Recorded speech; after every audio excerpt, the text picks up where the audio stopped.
أشهد أن لا إله إلا الله وأشهد أن محمد رسول الله صلى الله عليه وسلم. اللهم صل على سيدنا محمد وعلى آل سيدنا محمد. أما بعد، قال الله تعالى في القرآن العظيم: أعوذ بالله من الشيطان الرجيم. بسم الله الرحمن الرحيم. والعصر إن الإنسان لفي خسر إلا الذين آمنوا وعملوا الصالحات وتواصوا بالحق وتواصوا بالصبر. صدق الله العظيم وصدق رسوله الكريم، ونحن على ذلك من الشاهدين والشاكرين، والحمد لله رب العالمين. Alhamdulillah wa syukurillah wa ni'matillah. Pertama-tama dan paling utama, marilah kita panjatkan puji syukur kehadirat Allah Subhanahu wa taala yang senantiasa memberikan nikmat yang besar kepada kita semua, nikmat yang agung kepada kita semua, yaitu nikmat iman, nikmat Islam, nikmat panjang umur, nikmat sehat wal afiat jasmani dan rohani, serta nikmat taat kepada Allah Subhanahu wa taala, sehingga Allah masih memampukan kita semua bisa berkumpul di Masjid Baitus Salam ini untuk melaksanakan thalabul ilmi, yang biasanya kalau habis subuh di bulan suci Ramadan tuh enaknya apa, Bu? Turu. Enak turu ya.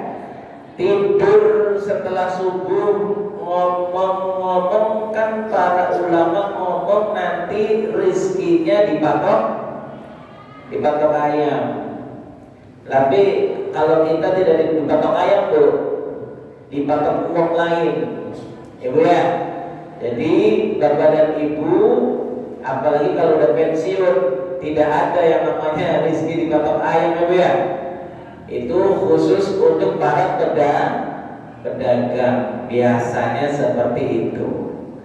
Ya, enak-enaknya tidur pagi dalam keadaan sehat wal afiat. Alhamdulillah, Allah masih memampukan kita semua untuk thalabul ilmi di Masjid Baitus Salam ini, agar kita semua mendapatkan ilmu dari Allah Subhanahu wa taala. Alhamdulillah. Shalawat serta salam marilah kita curahkan kepada baginda kita, Nabi besar kita, Nabi Muhammad sallallahu alaihi wasallam. Semoga kita semua menjadi umatnya yang terbaik, menjadi umatnya yang selalu taat, dan semoga kita semua mendapatkan syafaat pertolongan di dunia dan di akhirat kelak. Allahumma amin ya rabbal alamin. Ibu-ibu pengen dapat syafaat gak? Bapak-bapak pengen. Ini anak mudanya kemana nih, nggak kelihatan? Oh ya, sebelah situ ya. Mari kita bersama-sama bersolawat kepada baginda kita, Nabi besar kita, Nabi Muhammad SAW. Seperti biasa, solawat tibil qulub, solawat busra, dan solawat azghil, agar kita semua hajatnya dikabulkan oleh Allah Subhanahu wa ta'ala. Bareng-bareng ya Bu ya, semangat ya. Inna Allaha wa malaikatahu yusalluna 'alan nabi. Ya ayyuhalladzina amanu sallu 'alaihi wa sallimu taslima. Allahumma salli wa sallim wa barik 'alaihi wa ala alihi. Ayo bareng-bareng. Allahumma salli ala sayyidina Muhammadin tibbil qulubi wa dawaiha wa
Alhamdulillah, sholawat tibil qulub, agar hati kita selalu tenang walaupun belum dapat THR. Ya Bu, udah dapat THR belum? Bapak-bapak? Wis, alhamdulillah, luar biasa. Berarti ibu-ibu THR-nya minta ke bapak ya. Alhamdulillah. Sholawat busro agar selalu mendapatkan kabar bahagia, biar kita senang terus.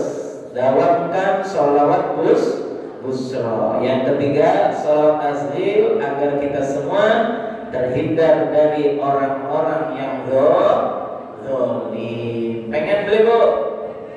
Yaitu dilaksanakan yang namanya sholawat tibil qulub, sholawat busro, dan sholawat apa terakhir Bu? Wih, baru juga tadi ya. Sholawat asghil ya. Alhamdulillah, sholawat asghil itu viralnya ketika NU ulang tahun yang ke-100 tahun.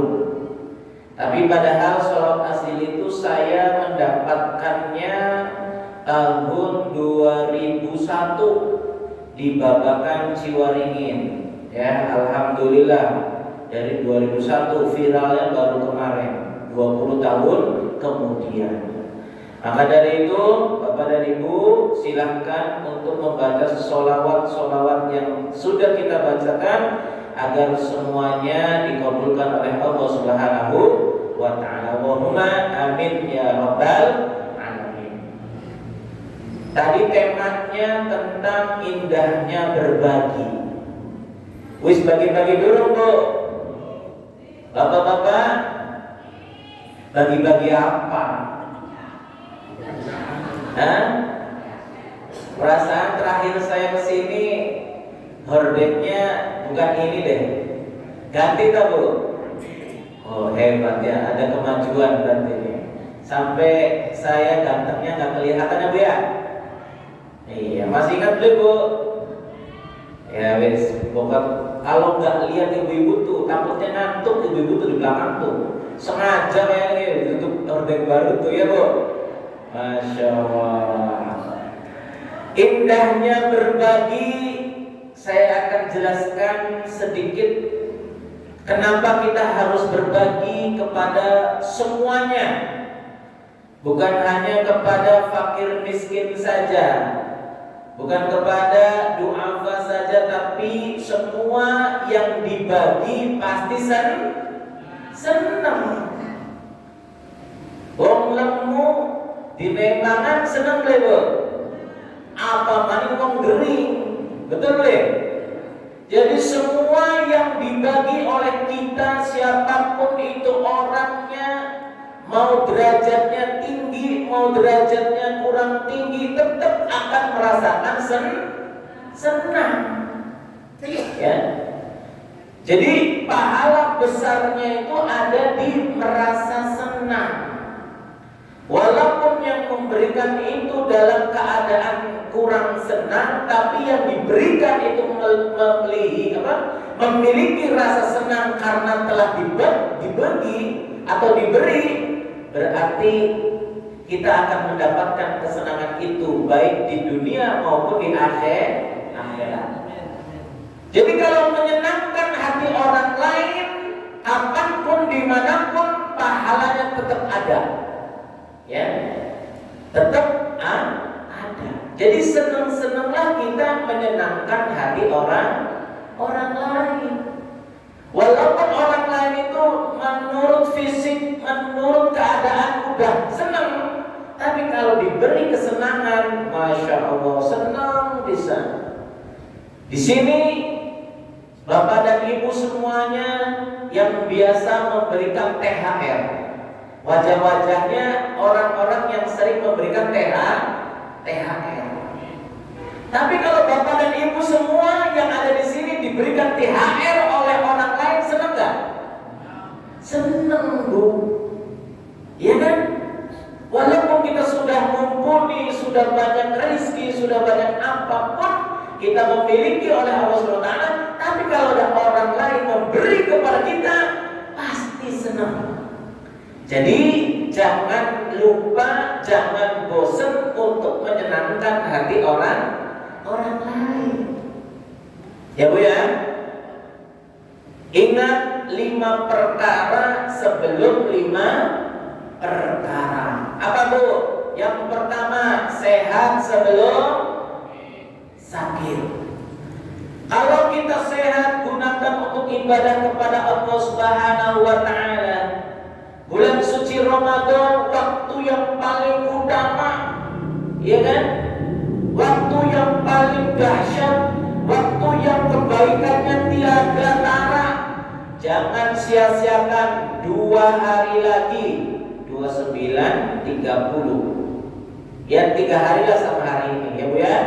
Jangan sia-siakan 3 hari ini, kita terus menggunakan kesehatan yang diberikan oleh Allah untuk ibadah kepada Allah Subhanahu wa taala. Yang kedua, muda sebelum tua. Berarti Bapak Ibu semua yang ada di sini, walaupun kelihatannya sudah muda, tapi jiwanya tetap muda. Ya, apalagi ibu-ibu tidak kelihatan, berarti muda semua. Allahumma amin ya rabbal alamin. Tapi mudah-mudahan ya Bu ya, sebelum datangnya tua Bapak dan Ibu, adik-adik, ini remaja masjid, tolong mumpung masih muda, teruskan perjuanganmu. Ini bapak-bapak yang ada di depan kalian ini akan digantikan oleh dirimu. Makanya kamu harus selalu semangat, pantang mundur, terus mencari ilmu untuk generasi berikutnya, agar kita bisa melanjutkan perjuangan bapak-bapak, ibu-ibu kita semua yang ada di Baitus Salam. Allahumma amin ya rabbal alamin. Selanjutnya, sebelum apa? Kaya sebelum miskin. Bagaimana agar kita selalu kaya? Mau selalu kaya ibu bapak? Ya tadi, berbagi. Karena di dalam harta kita semuanya ada milik orang lain. Berbagilah. Lamun zaman sekarang namanya bagi-bagi THR. Atau nanti bentar lagi kita biasanya maksimalnya semalam takbiran, kita akan berbagi apa Bu? Ayo, zakat fitrah. Ibu bapak kenalnya jangan zakat fitrah baik. Anak yang namanya zakat apa? Zakat mal, zakat harta. Ibu bapak punya harta minimal 85 gram emas. Kalau dikonversikan menjadi uang, dihitung. Emas sekarang 1 gramnya berapa?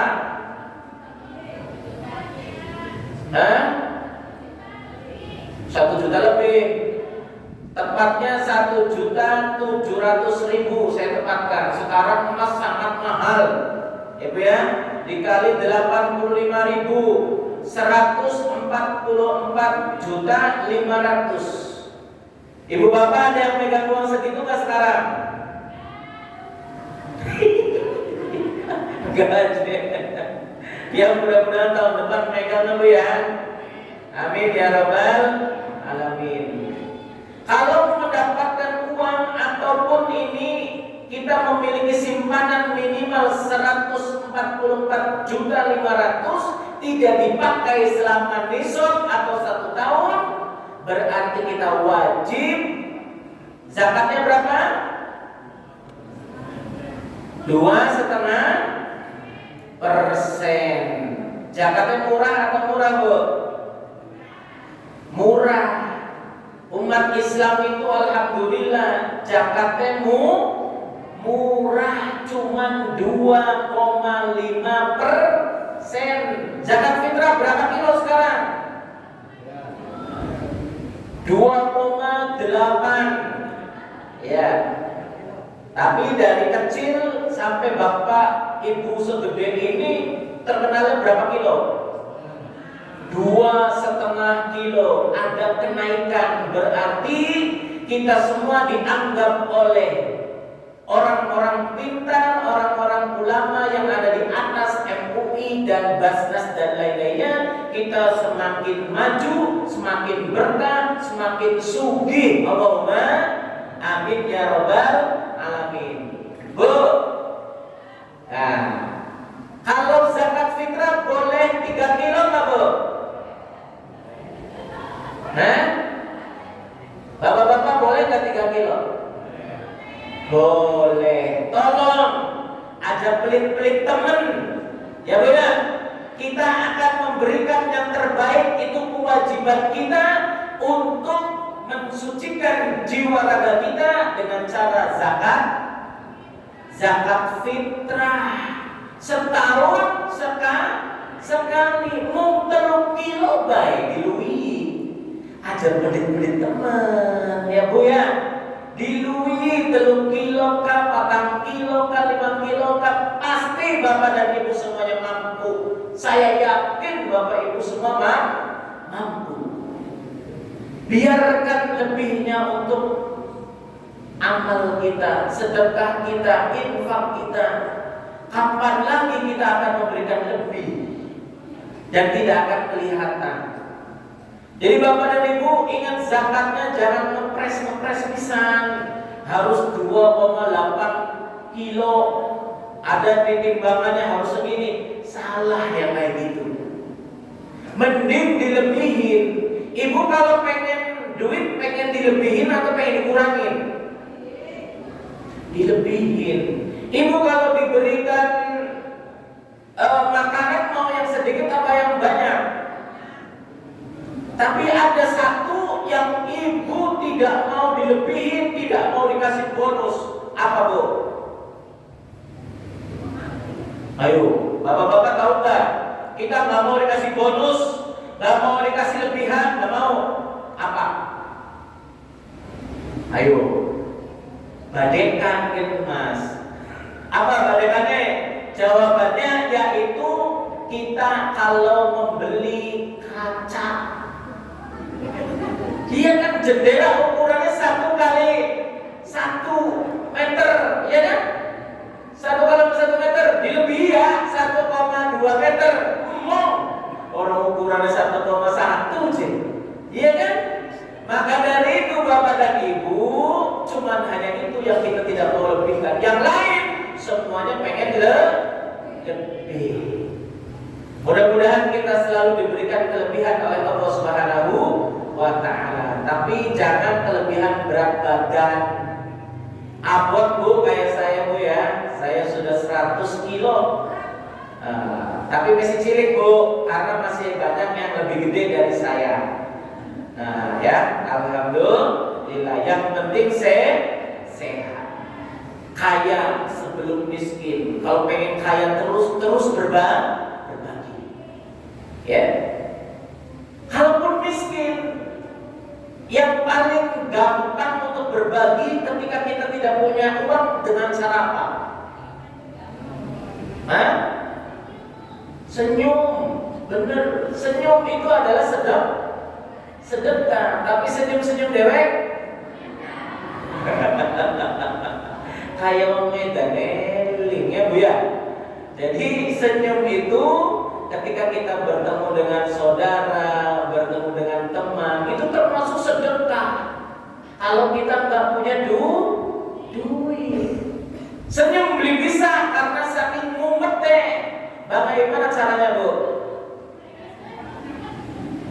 Beberes di rumah, beberes di masjid, bantu-bantu membersihkan jalan dan semuanya. Wis, insya Allah kita manfaat. Yang keempat yaitu lapang sebelum sempit.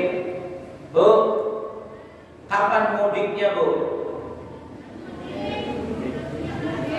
Gak punya kampung, melas pisan. Ala di kita boleh kampung. Ya bu ya. Bapak-bapak Enggak juga. Ya wis tingkene bae. Tapi saya kelihatan kok perasaannya jamaah laki-laki berkurang nih. Apakah sudah banyak yang mudik? Atau kebanyakan tidur? Mudik ya Bu ya? Ya, alhamdulillah. Jadi kalau kita punya waktu luang, manfaatkan seperti ini untuk thalabul ilmi, ngaji, zikir, bertobat kepada Allah Subhanahu wa taala. Jangan digedein di tidur. Eman-eman Bu, bulan puasa kebanyakan tidur tuh eman. Hadisnya yang ngomongnya tidur seperti orang zikir itu doif ya Bu ya. Hadis palsu. Ya, enggak ada orang tidur baik, jadinya pengennya tidur terus. Jangan, hati-hati ya. Jadi tidur boleh, tapi jangan terlalu banyak. Ya, oke. Yang terakhir yaitu hidup sebelum mati. Kita semua akan kembali kepada Allah. Inna lillahi wa inna ilaihi raji'un. Semua akan kembali kepada Allah Subhanahu wa taala. Semuanya yang ada di dunia ini tidak akan dibawa mati kecuali amal perbuatan kita. Apa yang bisa dibawa mati? 3 macam yang bisa dibawa mati, yaitu yang pertama, oke lah, saya jelas ngomong ya, soalnya beda-beda. Yang pertama adalah sedekah jariyah. Nih, alhamdulillah masjid ini bapak-bapak, ibu-ibu semuanya pasti sudah berpartisipasi. Ini sebagai sedekah jariyah, amal jariyah bapak dan ibu. Walaupun ibu bapak sudah tiada nanti, amal yang akan tetap ditransfer oleh Allah Subhanahu wa taala ketika masjid ini masih digunakan untuk ibadah kepada Allah Subhanahu wa taala. Maka dari itu bapak dan ibu yang sudah dititipi amanah anak dan cucu, tolong dididik agar terus meramaikan masjid terdekat kita. Allahumma amin ya rabbal alamin. Yang kedua, ilmu yang bermanfaat. Bu, bapak ajarkanlah walaupun 1 huruf kepada anak cucu kita. Alif, ba, ta, sa. Insya Allah ketika kita mengajarkan itu, kalau ketika anak itu selalu mengaji, kapanpun mengaji, apalagi bukan mengaji deh, barangkali banyak sibuk, sholat, di dalam bacaan sholat huruf alif sangat banyak.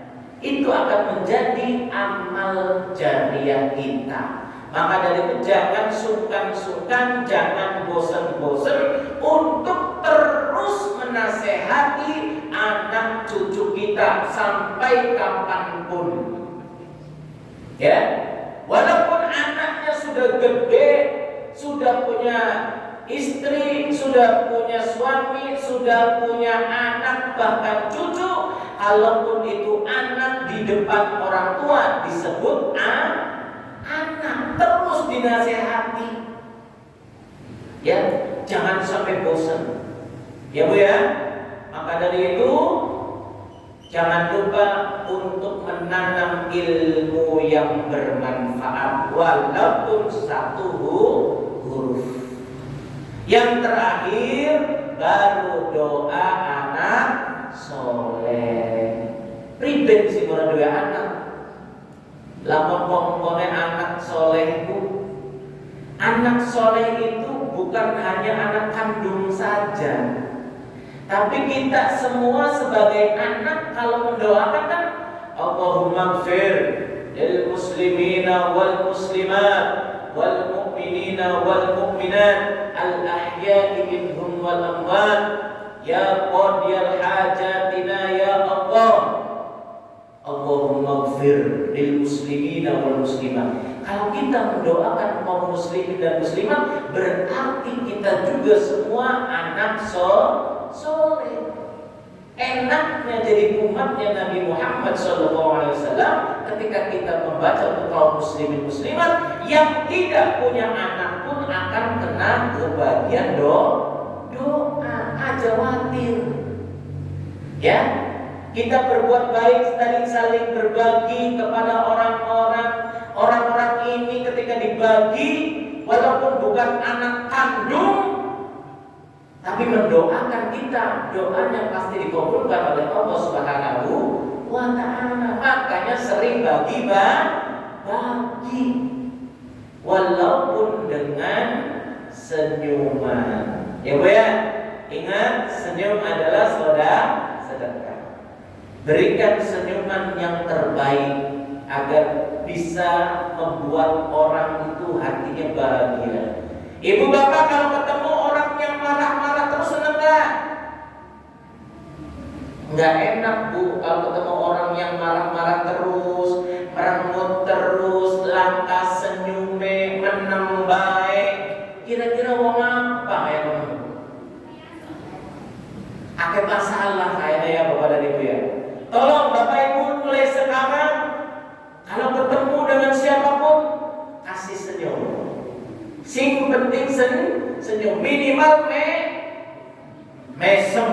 Ya Bu ya. Ada wong seneng iku lihat orang seneng akan ikut senang. Allahumma amin ya rabbal alamin. Ingat ya Bu ya, seperti itu. Tadi yang kelima, hidup sebelum mati. Semua akan kembali kepada Allah Subhanahu wa Ta'ala. Ada nyanyiannya Bu, mau dengar nggak Bu?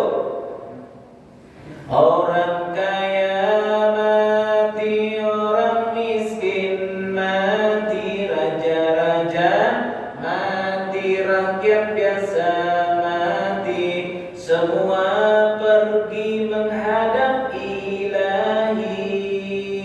Dunia yang dicari tak ada yang berarti, dunia yang takkan dibawa mati. Jadi seneng dia asik ya Bu ya. Nah ada mengantuk udah dinyanyiin sih ya Bu ya. Jadi ingat Bapak dan Ibu, semua harta kita tidak akan dibawa mati. Rumah kita dibawa mati gak? Mobil kita dibawa mati gak? Motor dibawa mati gak? Yang dibawa mati apa? Amal ibadah kita. Maka dari itu punya rumah, punya mobil, punya motor, punya harta, gunakan untuk ibadah kepada Allah Subhanahu wa Ta'ala. Punya mobil, bismillahirrahmanirrahim, ya Allah saya niat pengen nyeneng-nyenengkan keluarga, bisa jalan-jalan bareng walau keadaan hujan. Diniatkan untuk ibadah kepada Allah Subhanahu wa Ta'ala. Punya rumah, isi dengan ngaji, bersolawat, zikir, biar rumahnya adem. Pengen rumahnya adem Bu? Bacakan Al-Quran setiap hari, bacakan solawat, istighfar, dan zikir lainnya. Insya Allah rumah kita akan membawa berkah untuk kita semua. Allahumma amin ya rabbal alamin. Bu, di rumah kita itu banyak setan. Percaya nggak Bu? Apalagi setan itu tempatnya di mana Bu? Paling banyak tempatnya setan ada di WC, kamar mandi. Jangan lupa kalau masuk WC tetap harus berdoa. Masuknya kanan apa kiri dulu Bu kakinya Bu? Sunnahnya itu kiri dulu. Jangan sampai lupa. Kita terus mengikuti ajaran Rasulullah Shallallahu Alaihi Wasallam. Ya Bu ya. Jadi kita kita semua harus terus berbagi, harus terus niatkan ibadah kepada Allah Subhanahu wa ta'ala. Allahumma amin ya rabbal alamin. Saya akan melanjutkan dari kitab Jauharut Tauhid tentang adab pencari ilmu.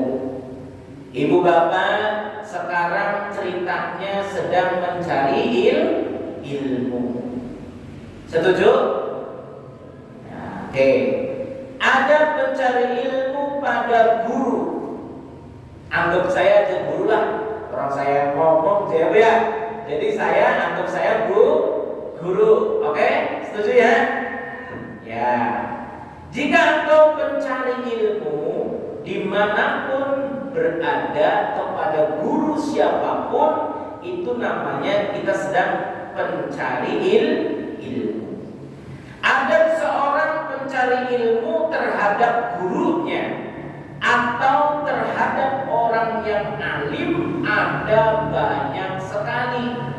Di antaranya ada 13 yang dijelaskan di kitab Jauharut Tauhid. Yang pertama, ini kalau pengen kita menjadi murid yang baik, yang pertama mengucapkan salam saat berjumpa. Jangan hanya kepada guru saja nih, tolong. Ucapan salam sekarang di masyarakat mulai luntur, mulai seperti awam lagi, kayak malu untuk mengucapkan salam. Padahal salam itu kan artinya mendoakan kita, betul nggak? Cobalah mulai saat ini kita belajar terus mengucapkan salam kepada siapapun, dimanapun, kecuali di WC. Jangan aku ya. Jadi ucapkan salam, tolonglah. Sekarang Masya Allah banyak yang malu, banyak yang sungkan, banyak yang males untuk ucapkan salam. Salam hukumnya apa, Bu? Hei, lagi apa sih, Bu? Ditambah dengan baik. Ngantuk, baik. Kita ngantuk, tapi kan masuk apa? Ngantuk setitik. Apa Bu hukumnya mengucapkan salam, Bapak-bapak? Sunnah. Tapi yang menjawab hukumnya wajib. Ini yang perlu kita tekankan kembali. Banyak orang mau mengucapkan salam, tapi yang diucapkan salamnya menembai, beli dijawab, padahal jawab itu hukumnya wajib. Ya, ingat-ingat, menjawab salam hukumnya wajib. Kalau kita semua mendawamkan ucapan salam kepada siapapun yang kita kenal, bahkan yang tidak kenal pun boleh, itu kita akan menjadi orang-orang yang sejahtera, adem ayem. Allahumma amin ya rabbal alamin. Yang kedua, tidak banyak bicara di hadapan orang yang alim. Bu, Bapak, kalau sedang berhadapan dengan yang alim, jangan banyak ngomong. Ngomong seperlunya saja. Ketika orang alim itu lagi pengen ngomong baru ngomong. Kalau lagi tidak pengen ngomong, santai saja dulu. Nunggu orang alim itu ngomong. Pokoknya intinya jangan banyak bicara lah. Kalau belum dipersilakan oleh orang alim itu, oleh sang guru, ya, oleh sang ustaz, ya. Maka dari itu kita harus jaga bicara kita. Yang ketiga, jangan berbicara kecuali sudah dipersilahkan. Nah, nanti sebelum ditutup, nanti saya persilahkan. Barangkali Bapak dan Ibu mau ngomong, mau diskusi, ya, mau menyampaikan persoalan-persoalan, itu boleh. Kalau tidak dipersilakan, ya jangan, ya Bu ya. Yang keempat, jangan mengadukan sebuah permasalahan kecuali sudah mendapatkan izin. Bu, Bapak, kiai, ustadz, ulama, kalau didatangi muridnya, kira-kira muridnya mau ngapain? Biasanya curhat, anak masalah. Yang namanya ustadz, kiai zaman sekarang itu hanya didatangi ketika ada masalah. Kalau masalahnya sudah selesai, ya sudah, bagaikan asem di jangan asem. Asemnya wis beres, ya tinggal dibuang. Jangan ya Bu ya. Jangan. Ketika kita senang kita datang, ketika kita susah apa mandi. Ya. Jangan sampai kita datang kepada guru kita, kepada kiai kita ketika kita susah saja, ya, Bapak dan Ibu. Jadi kalau kiainya sudah persilakan, monggo ada yang bisa diceritakan nambah-nambah, ya. Yang kelima, jangan mengatakan atau mengucapkan ucapan Anda yang ini berbeda dengan kiai fulan kepada guru. Contoh, sekarang sedang ngaji sama saya. Kemarin ngaji sama ustadz lainnya. Loh, kata ustadz ini bukan kayak gitu Pak Ustadz, harusnya kayak gini Pak Ustadz. Jangan. Itu tidak beradab, tidak memiliki sopan santun. Biarkan saja. Yang namanya pengetahuan dari ustadz yang satu sampai ustadz yang lain itu berbeda-beda. Gurunya juga beda, tapi tujuannya sama. Ya. Yang keenam, jangan berselisih pendapat dengan gurumu, apalagi sampai merasa bahwa dirimu lebih pandai dan lebih benar daripada gurumu. Masya Allah. Ini murid yang durhaka nih kayak gini nih. Gurunya dianggap tidak ada apa-apa yang tidak berilmu. Lebih hebat saya daripada guru saya. Nah ini hati-hati. Walaupun guru itu lagi guru kecil kita, itu tetap guru yang mengajarkan huruf hijaiyah, yang mengajarkan rukun Islam, rukun iman, bulan hijriyah, nama malaikat. Itu guru kita kapanpun sampai kapanpun, semuanya adalah guru kita. Jangan sampai kita merasa lebih pandai, lebih benar daripada guru kita. Ya, ya. Yang ketujuh, jangan bermusyawarah dengan teman di hadapan guru saat gurumu sedang mengajar. Nah ini saya nggak kelihatan nih ibu-ibu nih ngobrol tapi ibu ini. Ya Bu, kalau lagi ada ceramah, aja musyawarah, aja ngobrol kalau bature. Ngobrol sedikit boleh, tapi aja ngobrol terus. Coba ibu, bapak di depan sini sedang mengajar, sedang ceramah, lamun melihat temennya ngobrol, kira-kira gimana Bu? Hah? Ya iya kesel. Kita harus ngomong aja lebar, beli di romakan. Tapi ya, udah kita fokus untuk thalabul ilmi, ya. Yang kedelapan, jangan menoleh ke kanan, ke kiri saat di hadapan guru. Duduklah dengan menunduk kepala dan tenang dengan adab yang benar. Ini ketika berhadapan. Kita tidak boleh tengok-tengok kanan kiri kanan itu lah. Tetap fokus kalau sedang berhadapan dengan guru. Ya. Selanjutnya yang 9, jangan banyak berbicara saat guru merasa lelah atau menemui kesulitan. Diamlah. Ketika kita semua curhat, mengutarakan persoalan atau masalah dan semuanya, ketika guru diam, ikut diam. Mungkin guru itu sedang mencari jawaban untuk persoalan kita.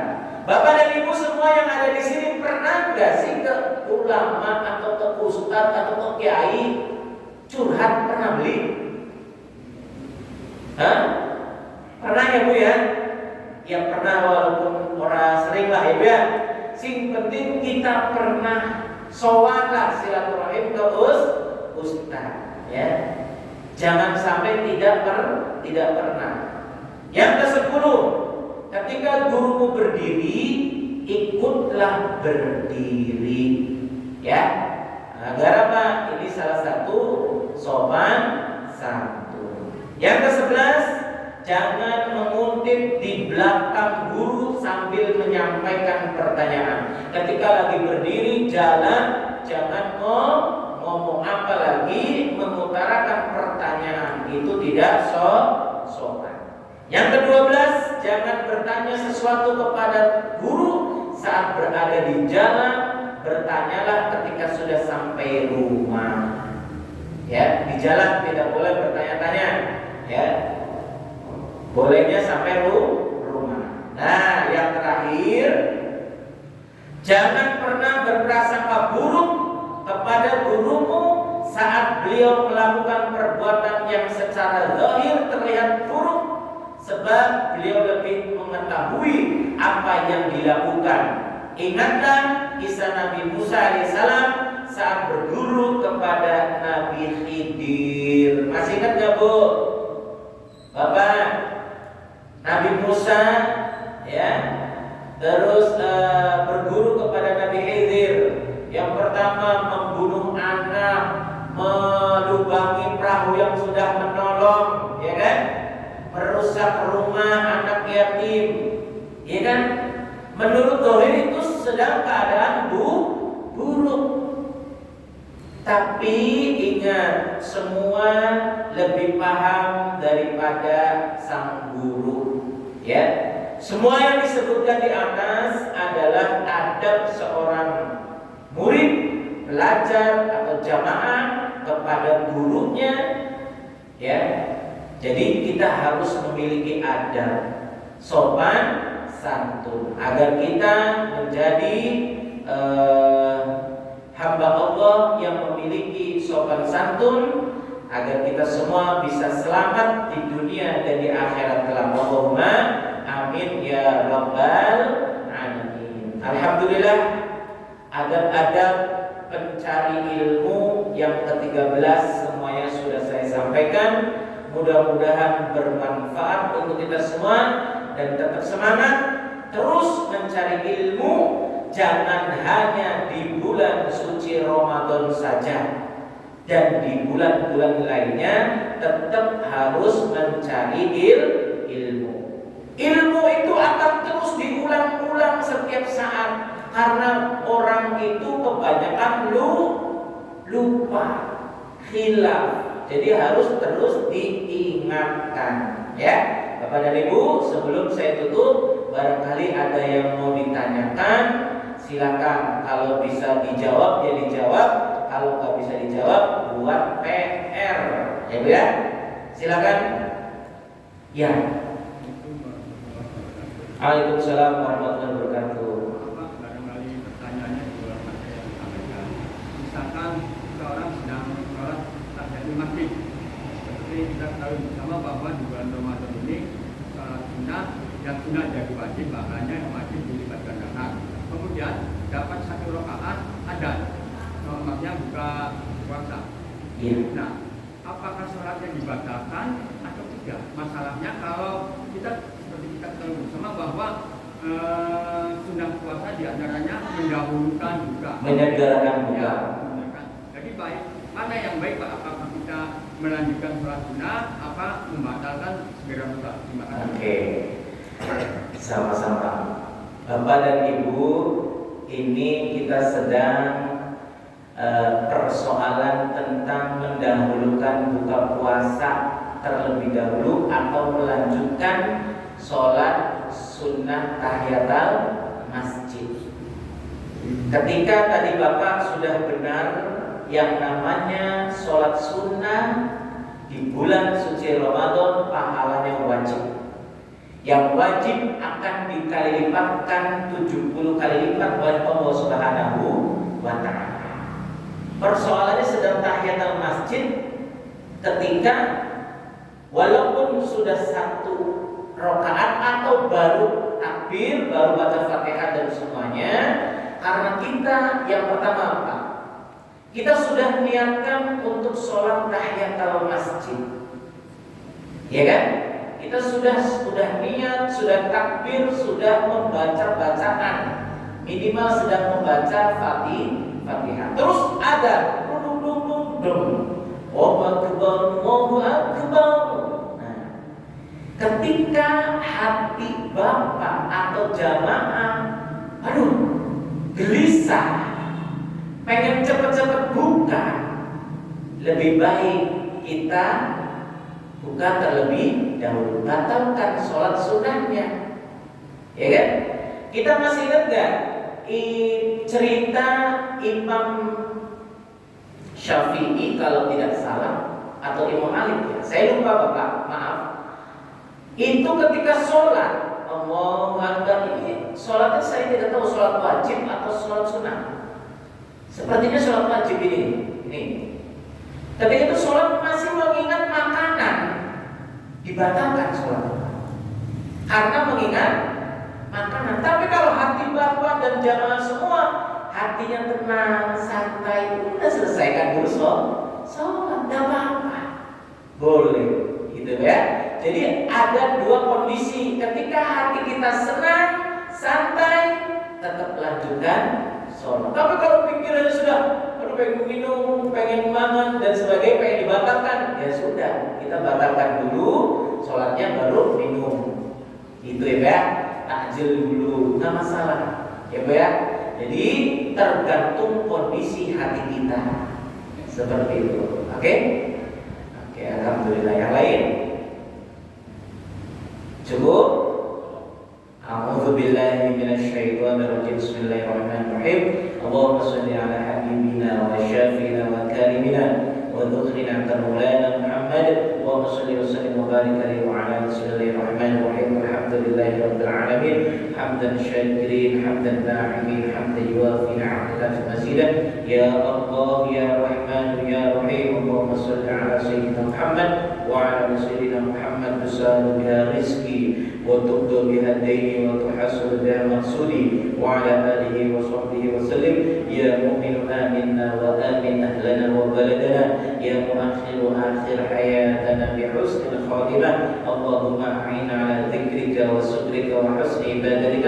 اللهم اغفر لنا ذنوبنا ولوالدينا وارحمهما كما ربيانا صغيرا.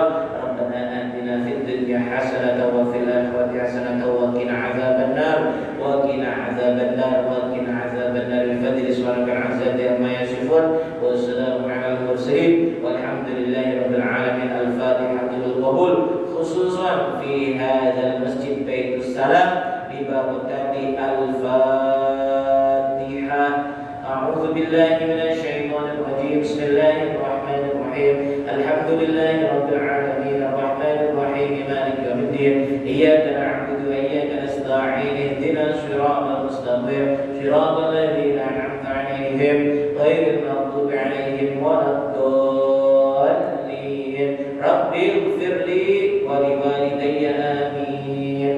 Alhamdulillah, mudah-mudahan bermanfaat. Kesempurnaan hanya milik Allah Subhanahu wa taala. Saya hanya menyampaikan dari guru-guru saya. Mudah-mudahan bisa menjadi ilmu yang bermanfaat jariah untuk guru-guru saya semua. Allahumma amin ya rabbal alamin. Wassalamualaikum warahmatullahi wabarakatuh.